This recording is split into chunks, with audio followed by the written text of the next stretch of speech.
سرکار مدینہ صلی اللہ علیہ وسلم کی اس حدیث کی تشریح عرض کی تھی جس حدیث پاک میں سرکار مدینہ صلی اللہ علیہ وسلم نے فرمایا کہ 7 قسم کے آدمی عرش عظیم کے سائے میں چھاؤں میں آرام سے سکون سے ہوں گے.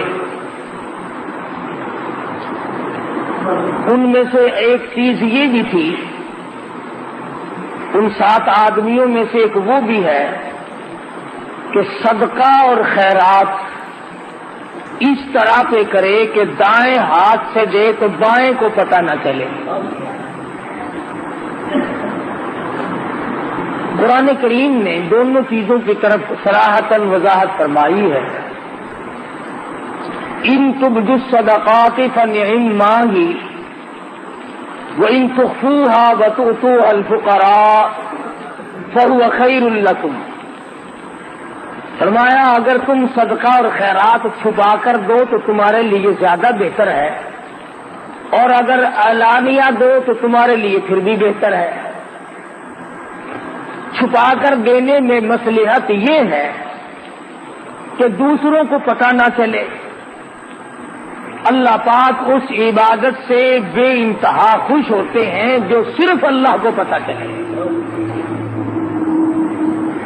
ایک حدیث میں ہے، فرمایا نبی کریم صلی اللہ علیہ وسلم نے کہ میدان حشر میں آواز لگے گی، کہاں ہیں وہ لوگ جو راتوں کو مجھے یاد کیا کرتے تھے.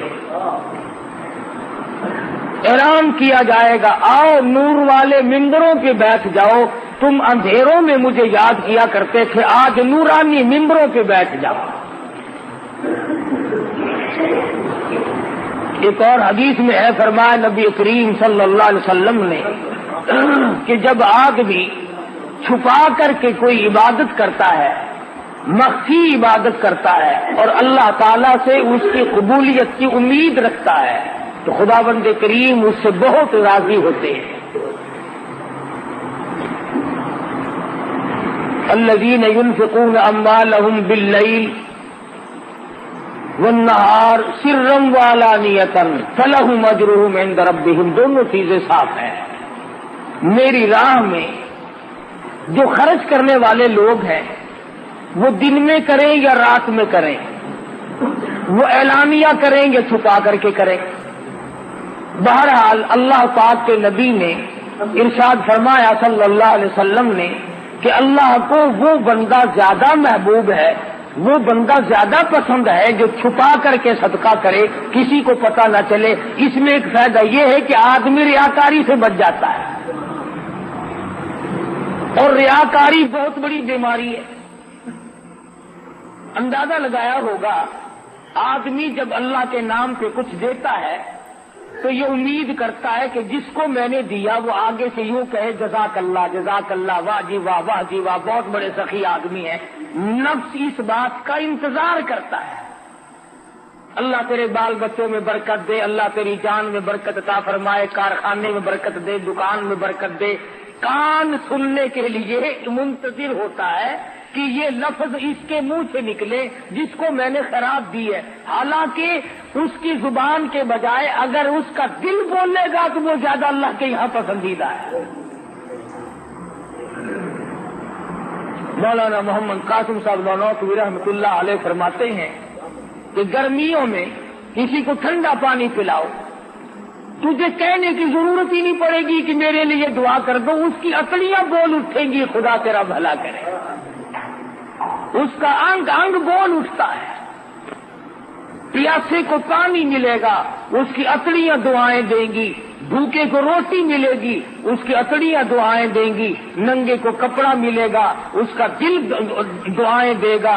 پریشان حال کی جب مدد کرو گے وہ تمہاری سامنے کہے یا نہ کہے، بلکہ بہتر یہ ہے کہ تو سویا ہوا ہو اور وہ تیرے لیے سر سجدے میں رکھ کر دعا کرے، یا اللہ فلاں بندے نے میرے ساتھ سلوک کیا تو اس کا بھلا کرے. سفیان ثوری رحمت اللہ علیہ کے ساتھ سلوک کرتا تھا یحییٰ برمکی، بادشاہ وقت تھا. 1000 روپیہ مہینہ دیا کرتا تھا اللہ والے کو خرچ کے لیے. سفیان ثوری رحمت اللہ علیہ تہجد کے وقت سر سجدے میں رکھ کر دعا کرتے تھے، الہی یحییٰ برمکی نے میرے پیٹ کی کفالت کی، میری دنیا کی کفالت کی، میری دنیاوی ضروریات میں کام آیا، اور پروردگار عالم میں اس کے لیے دعا کرتا ہوں تو اس کی قبر کی کفالت فرما۔ سفیان ثوری رحمت اللہ علیہ جیسا ولی قطب اور ابدال زمانے کا دعا کرتا، الہی میدان حشر میں ولا تزر وازرۃ وزر اخری، جب کوئی کسی کی کام نہ آئے اور حالات یوں بن نکلے، یوم یفر المرء من اخیہ وامہ وابیہ وصاحبتہ وبنیہ، اما ابا بیوی اولاد کوئی بھی کسی کے کام آنے کے لیے تیار نہیں۔ سفیان ثوری رحمت اللہ علیہ سر سجدے میں رکھ کر دعا کرتے، الہی یحییٰ برمکی کی قیامت میں کفالت فرما۔ فرمایا الذین ينفقون اموالهم باللیل سرا وعلانیۃ فلهم اجرهم عند ربهم ولا خوف علیہم ولا هم يحزنون۔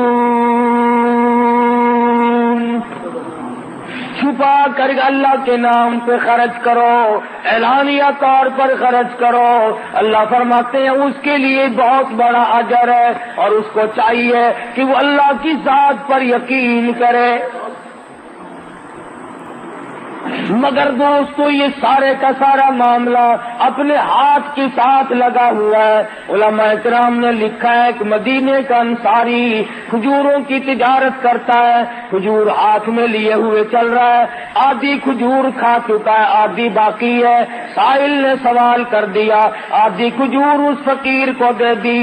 چند دنوں کی بعد موت قریب آئی، وصیت کی وارثوں کو میرا سارا گودام اللہ کے نام پہ صدقہ کر دینا، میرے نام پہ اصالِ ثواب کر دینا۔ مرنے کے بعد لوگوں نے یوں ہی کر دیا۔ کسی نے خواب میں دیکھا، پوچھا بتا کیا گزری، کہنے لگا یہاں کا معاملہ بالکل نرالا ہے، یہاں کی کاروبار بالکل نرالے ہیں، اور کہنے لگا رب اکبر کی قسم، جتنا اجر، جتنا ثواب، جتنی جزا مجھے آدھی کھجور کی ملی، اتنا پورے گودام کا نہیں ملا۔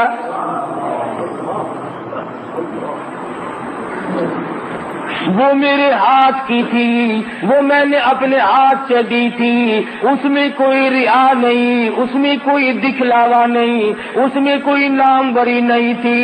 بعد میں آنے والے لوگوں نے منہ ملازے چکائے، تعلق داری کو چکایا، تم ہمارے یہاں کھایا کرتے ہو، ہم تمہارے یہاں کھاتے ہیں، ادلا بدلا کیا۔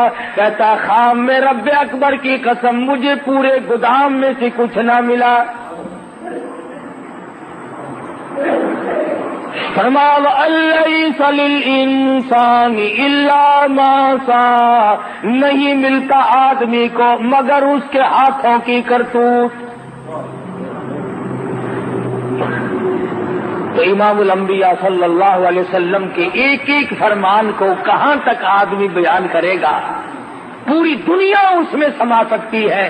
کالی کملی والے محمد کریم صلی اللہ علیہ وسلم نے فرمایا ایک وہ آدمی بھی عرش کے چھاؤں میں آئے گا، سائے میں جگہ ملے گی، جس نے اللہ کے نام پہ صدقہ کیا، چھپا کے کیا، لینے والے کو بھی شرمندگی نہ ہو اور اسے بھی ریاکاری کا موقع نہ ملے اور دکھلاوے کا موقع نہ ملے۔ قرآن کریم نے مسلمانوں اپنے لیے دیے کو ضائع نہ کیا کرو۔ یا ایھا الذین آمنوا، او ایماندارو، لا تبطلوا صدقاتکم بالمن والاذی، برباد نہ کرو، خراب نہ کرو، تباہ نہ کر ڈالو، ختم نہ کر ڈالو اپنے لیے دیے کو الہ العالمین ختم کیسے ہو جاتا ہے، برباد کیسے ہو جاتا ہے، ضائع کیوں کر ہو جاتا ہے؟ فرمایا بالمن والاذی، احسان جتلانا ہم نے تیری ساتھ یوں کیا تھا۔ اس کے منہ پہ احسان جتلانے سے، اسے ذلیل کرنے سے آج تو بڑا آدمی بنتا ہے۔ کل ہم تجھے زکات دیا کرتے تھے، یاد کر فلاں وقت میں نے تجھے کرتا پہنایا تھا، یاد کر فلاں وقت میں ہم نے تیرے ساتھ یوں سلوک کیا تھا۔ اللہ کا قرآن کہتا ہے، خدا بند کریم فرماتے ہیں، جب تو اس کو مینا مارتا ہے، اللہ فرماتے میرے بندے کا کلیجہ اکٹھا ہو جاتا ہے، اسے تکلیف ہوتی ہے۔ اور کسی بندے کو تکلیف دینا میرے یہاں جائز نہیں، اللہ کریم فرماتے ہیں۔ سب سے بڑی عبادت، سب سے بڑی نیکی، شیخ العرب والعجم حضرت مولانا سید حسین احمد صاحب مدنی نور اللہ مرکزہ، اللہ تعالیٰ کی کروڑہ رحمت نازل ہو اس مرد مجاہد کی قبر مبارک پہ آمین کہو۔ حضرت والا کی خدمت میں 16 مہینے رہنے کا اتفاق ہوا، جوتیوں میں بیٹھا ان لوگوں کی، بڑے بڑے عالم تشریف لاتے تھے، ہندوستان کے بھی اور دوسرے ملکوں کے بھی، اور حضرت والا سے وظیفہ پوچھتے تھے کہ کچھ بتائیں ہمیں، آپ ایسا وظیفہ کریں جس سے نیک بن جائے۔ سبحان اللہ، اس وقت مجھے سمجھ نہیں آتا تھا، میرا بچپن تھا، اب قدر ہوتی ہے۔ فرمایا کرتے تھے سب سے بڑا وظیفہ یہ ہے کہ کسی کو ستاؤ مت، ہندو ہو، مسلمان ہو، مرد ہو، عورت ہو، حتیٰ کہ جانور ہو، جاندار کوئی بھی ہو، کسی کو دکھ مت دو۔